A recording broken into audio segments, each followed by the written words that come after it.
أعوذ بالله من الشيطان الرجيم بسم الله الرحمن الرحيم إن الدين عند الله الإسلام رضي الله عنهم ورضوا عنه.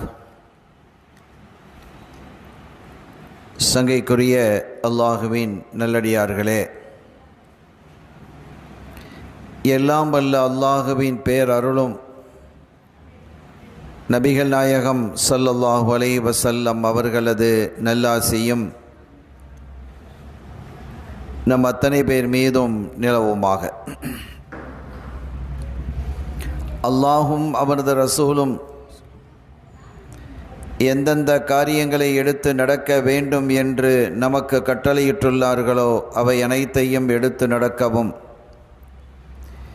எவைகளை தவிர்ந்து நடக்க வேண்டும் என்று உத்தரவு பிறப்பித்துள்ளார்களோ அவை அனைத்தையும் தவிர்ந்து நடக்கவும் ஆரம்பமாக எனக்கும் உங்களுக்கும் நான் வசியத்து செய்து கொள்கிறேன். அல்லாஹ் தௌஃபீக் செய்வானாக. ஆமீன். அருமையான பெருமக்களே, இன்றைய தினம் இந்த மீலாது ஷரீஃப் தொடர் சொற்பொழிவில் கண்மணி நாயகம் ஸல்லல்லாஹு அலைஹி வஸல்லம் அவர்களுடைய அருமை தோழர்களை குறித்து நாம் பேச இருக்கிறோம். ரசூல் ஸல்லல்லாஹு அலைஹி வஸல்லம் அவர்களுக்கு முன்பாக பல்லாயிரக்கணக்கான நபிமார்கள் வந்துள்ளார்கள். அவர்களில் ஒவ்வொருவருக்கும் தோழர்கள் உண்டு. அந்த தோழர்கள் அந்தந்த நபிமார்களுக்கு உண்மையாளர்களாகவும் சத்திய சீலர்களாகவும் திகழ்ந்தார்கள். ஆனால் கண்மணி முஹம்மதுர் ரசூலுல்லாஹி ஸல்லல்லாஹு அலைஹி வஸல்லம் அவர்களுடைய தோழர்கள் பிற தோழர்களிலிருந்து வித்தியாசப்படுகிறார்கள். உண்மையாளர்களாக இருந்தார்கள், தூயவர்களாக இருந்தார்கள், நேயவர்களாக இருந்தார்கள். தாங்கள் ஏற்றுக்கொண்டிருக்கக்கூடிய அந்த இறுதி இறை தூதர் கண்மணி நாயகம் ஸல்லல்லாஹு அலைஹி வஸல்லம் அவர்களை உயிரை விட அதிகமாக நேசித்தார்கள். அப்படி ஒரு பிரியத்தை, பாசத்தை நீங்கள் எங்கும் பார்த்திருக்க முடியாது. அவர்களுக்காக எந்த தியாக வேள்வியிலும் தங்களை இணைத்துக் கொள்வதற்கு தயாராக இருந்தார்கள். அது எவ்வளவு பெரிய தியாகமாக இருந்தாலும் சரிதான். அதனால் எத்தகைய பாதிப்பு ஏற்படுகிறது என்றாலும் சரிதான். அதை பற்றிலாம் சிந்திக்க மாட்டாங்க. ரசூலுல்லாஹி ஸல்லல்லாஹு அலைஹி வஸல்லம் அவர்களுக்காக செய்ய வேண்டும் என்று வந்துவிட்டால் அவர்கள் செய்து முடித்து விடுவார்கள். யோசிக்கிறதுக்கெல்லாம் அங்கே இடம் இல்லை. ஒரு தகவலோடு நான் இதை ஆரம்பிக்கிறேன். பாருங்கள், சில நாட்களாக ஸல்லல்லாஹு அலைஹி வஸல்லம் அவர்களுடைய வதனத்தில், முகத்தில் சந்தோஷம் இல்லை. ரசூல் ஸல்லல்லாஹு அலைஹி வஸல்லம் அவர்களுடைய முகம் எப்படி இருக்கும் என்பது குறித்து ஹதீதுகள் சொல்லுகிறது. எப்போதும் தபஸ்ஸும், ஸ்மைல், புன்னகை பூத்தவர்களாகவே ஸல்லல்லாஹு அலைஹி வஸல்லம் இருப்பாங்க. எப்போதாவது ஒரு கவலையின் ரேகை அவர்களுடைய முகத்திலே தெரிந்தால் சஹாபிகள் எல்லாம் ரொம்ப அப்செட் ஆயிடுவாங்க. அவங்களுக்கு 1000 கவலை இருக்கலாம், 1000 பிரச்சனைகள் இருக்கலாம், 1000 சங்கடங்கள் இருக்கலாம், வீட்டிலே வறுமை இருக்கலாம், உண்ண உணவு இல்லாமல் இருக்கலாம், உடுத்த உடை இல்லாமல் இருக்கலாம். அதையெல்லாம் பொறுத்து கொள்ளக்கூடிய பண்பு மிக்கவர்களாக இருந்தவர்கள் ஸல்லல்லாஹு அலைஹி வஸல்லம் அவர்களுக்கு ஏதேனும் ஒன்று என்று வந்தால் பொறுக்க மாட்டாங்க. அப்படிப்பட்ட சஹாபிகள் ஓரிரு நாட்களாக ஸல்லல்லாஹு அலைஹி வஸல்லம் அவர்களுடைய முகத்திலே அந்த சந்தோஷம் இல்லை, கவலையின் ரேகை தெரிகிறது என்ற போது அவர்களும் ரொம்ப கவலை கொள்ள ஆரம்பிச்சிட்டாங்க. எதுக்காக ரசூல் அப்படி இருக்கிறாங்கன்னு தெரியாது. ஸல்லல்லாஹு அலைஹி வஸல்லம் அவர்களுக்கு என்ன கவலை, எதனால் இப்படி இருக்கிறார்கள் என்பது தெரியாது. ஆனாலும் அவர்கள் அப்படியே அழுதுட்டாங்க. வீட்டில் போன சாப்பிட்றது இல்லை. மனைவிமார்கள் கேட்பாங்க, என்ன சாப்பிட இல்லையே, சரியா சாப்பிட இல்லையே. சாப்பிட முடியலமா, ஏன் முடியல? ஸல்லல்லாஹு அலைஹி வஸல்லம் அவர்களுடைய முகத்தில் நாங்கள் சந்தோஷத்தை பார்க்கவில்லை. அந்த வீட்டில் இருந்த அம்மாக்கெல்லாம் அப்படியே ஆறிடுவாங்க. அவங்க முகத்திலையும் சந்தோஷம் இல்லாமல் போயிடுச்சு. தூக்கம் இல்லை. ஒரு கட்டத்திலே சஹாபிகள் கேட்டாங்க, மனைவிமார்கள் கேட்டாங்க, உங்கள் உடலுக்கு ஏதாவது பிரச்சனையா, காய்ச்சல் ஏதாவது இருக்கலாம் இல்லையா, அந்த மாதிரி ஏதாவது சிறிய நோய்கள் ஏற்பட்டதா என்று கேட்டாங்க. அதெல்லாம் ஒன்றும் இல்லைன்ட்டாங்க ஸல்லல்லாஹு அலைஹி வஸல்லம்.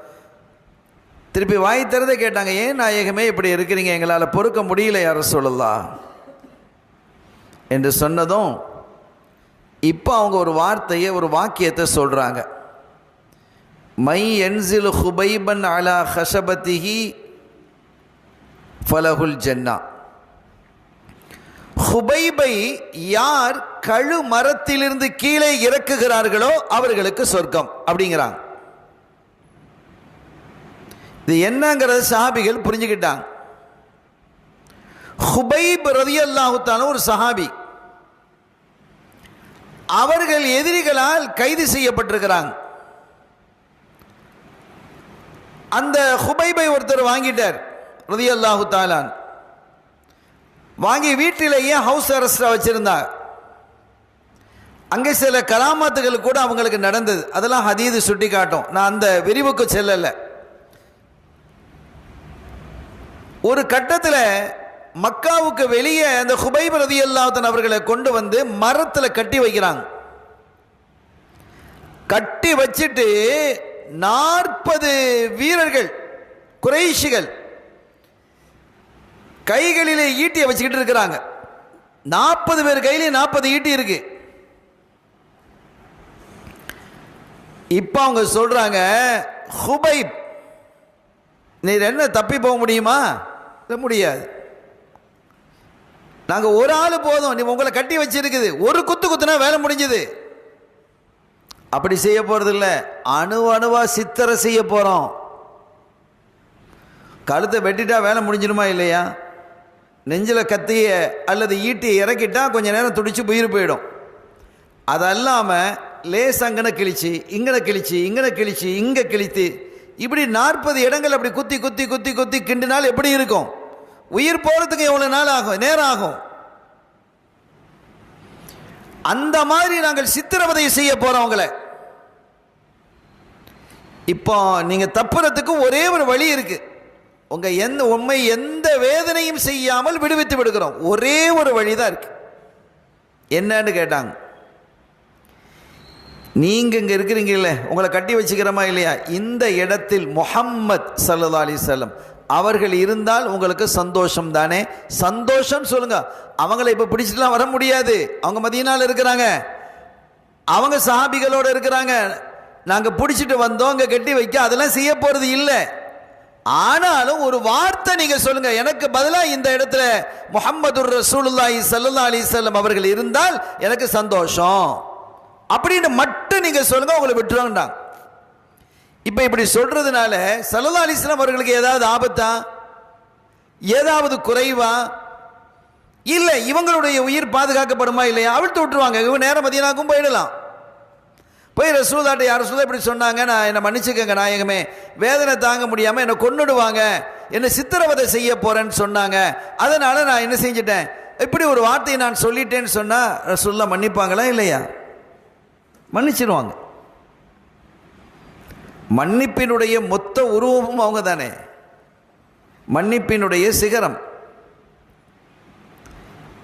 இப்ப அவங்க அந்த ஹுபைப் ரலியல்லாஹு தஆலா சொன்ன பதில பாருங்க. ரசூல் ஸல்லல்லாஹு அலைஹி வஸல்லம் அவர்கள் இங்க வந்து கட்டி வச்சு இப்படிலாம் நீங்க சொல்றீங்களா, அதெல்லாம் விடுங்க, அவ்வளவு தூரம்லாம் போக தேவையில்லை.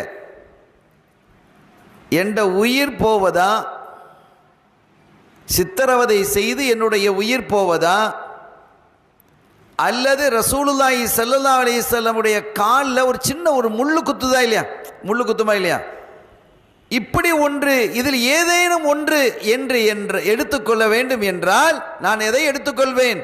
ரசூலுல்லாஹ்வுடைய காலில் முள்ளு குத்துறது நான் அங்கீகரிக்க மாட்டேன். என்னுடைய உயிர் சித்திரவதை செய்து போனால் பரவாயில்லைன்னு சொல்லிடுவேன். என் உயிரை எடுத்துக்கங்க, கண்மணி நாயகத்தினுடைய காலில் முள் குத்துறது கூட நான் அனுமதிக்க மாட்டேன்னாங்க.